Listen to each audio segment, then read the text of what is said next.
¿Qué tal, presidente? Buen día. Carlos Guzmán, de 4 Media Telecomunicaciones, Veracruz.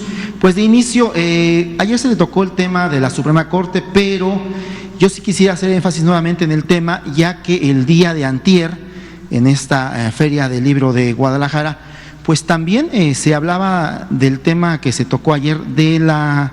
de inicio, el tema de la destitución de senadores.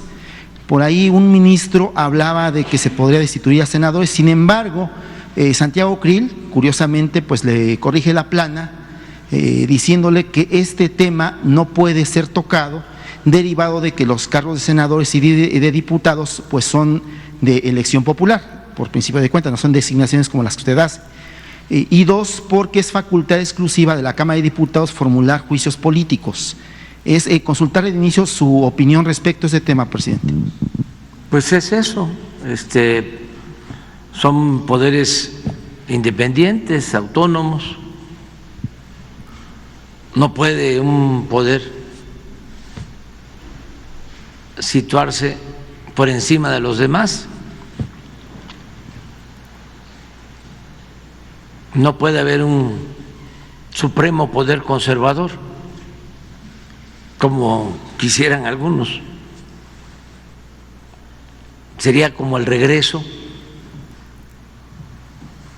del predominio del poder ejecutivo.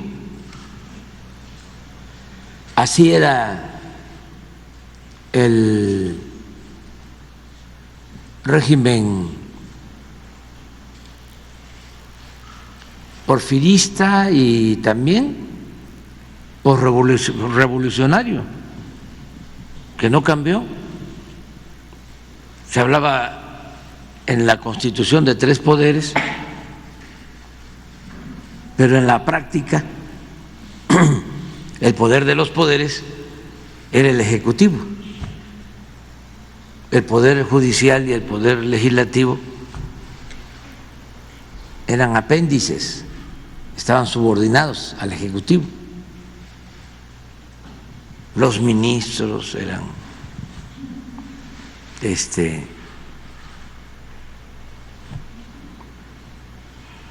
pues subordinados al presidente, los legisladores. Todo esto se creó en el porfiriato. Porfirio Díaz ponía a los gobernadores, que por lo general, en su mayoría, eran hombres de su confianza, hombres fuertes, la mayoría militares, que tardaban gobernando un estado 15, 20 años. En la mayoría de los estados gobernaron 2 en 34 años. 2, hasta que morían, los quitaban. Un poco lo que él siguió a nivel nacional. Y lo mismo los diputados y los senadores, él los nombraba.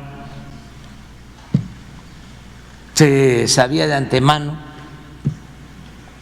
quién iba a ser diputado, quién iba a ser senador. Llegó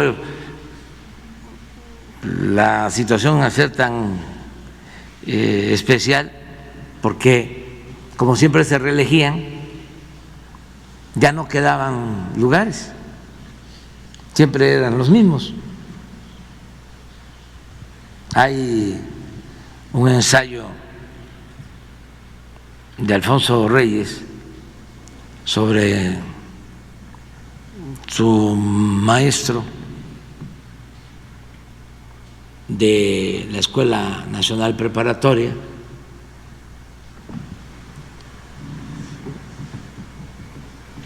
que era diputado, Manuel Sánchez Mármol. Si me tardo es por el post-COVID y los 70, ya estoy chocheando.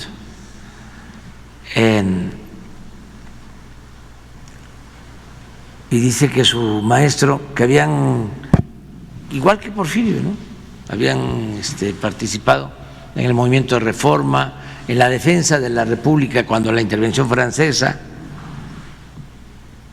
habían actuado como revolucionarios, rebeldes. Pero ya con el porfiriato, pues todo se duerme y los diputados tardaban mucho, y dice Alfonso Reyes que su maestro, Sánchez Mármol, pasa de ser diputado a ser senador, y era una silla más cómoda, más muelle, y ahí dormido falleció su maestro. Pero así era. ¿Sí?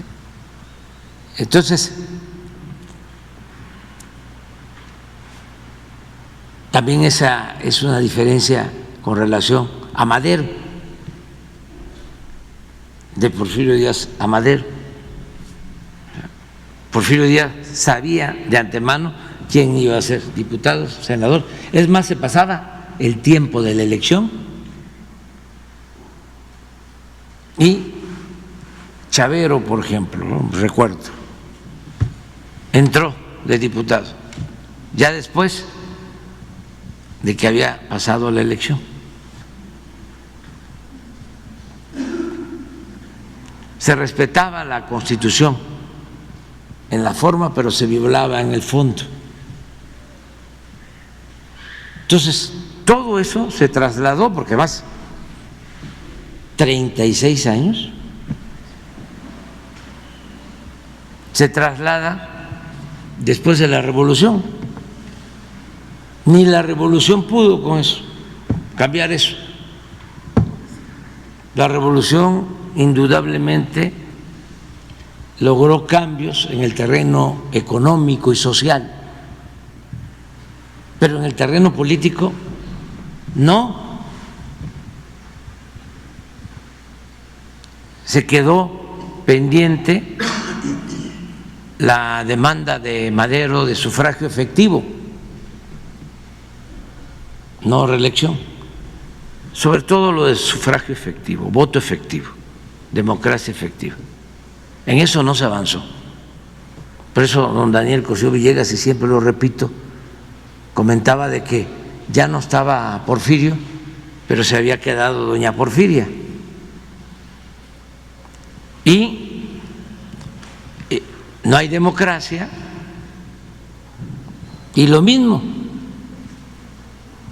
le atribuyen al presidente Ruiz Cortines una regla de oro de la política tradicional, de que el presidente pone a los gobernadores, diputados, senadores, ministros de la Corte, magistrados, jueces, y los gobernadores hacen lo propio en sus estados, designan a los presidentes municipales, a los diputados locales. Y eso se mantuvo. Bueno, y toda esa justificación y todo lo que tiene que ver con la picaresca política tradicional mexicana, el tapado, el acarreo,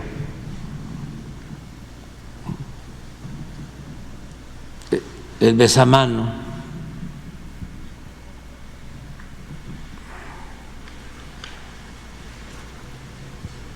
¿qué otra cosa? El dedazo,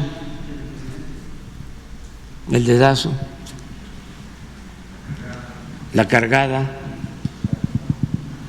todo eso. Entonces apenas y están cambiando las cosas. Entonces, pues, si ahora el Poder Judicial, que está prácticamente secuestrado, tomado por la oligarquía de México, se quiere convertir en el poder de los poderes, pues está un poco exagerado, ¿no? Están levitando, porque eso pues ni es constitucional,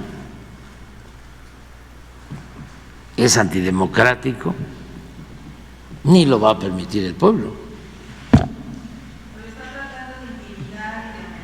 Ah, sí, pero no tiene sentido eso. Eso no, nada más porque lo preguntan ustedes, pues. Pero la gente está muy empoderada. El pueblo de México está muy empoderado, mucho más que estos órganos de poder formal. ¿Por qué digo de poder formal? Porque al final de cuentas son instrumentos al servicio de grupos de intereses.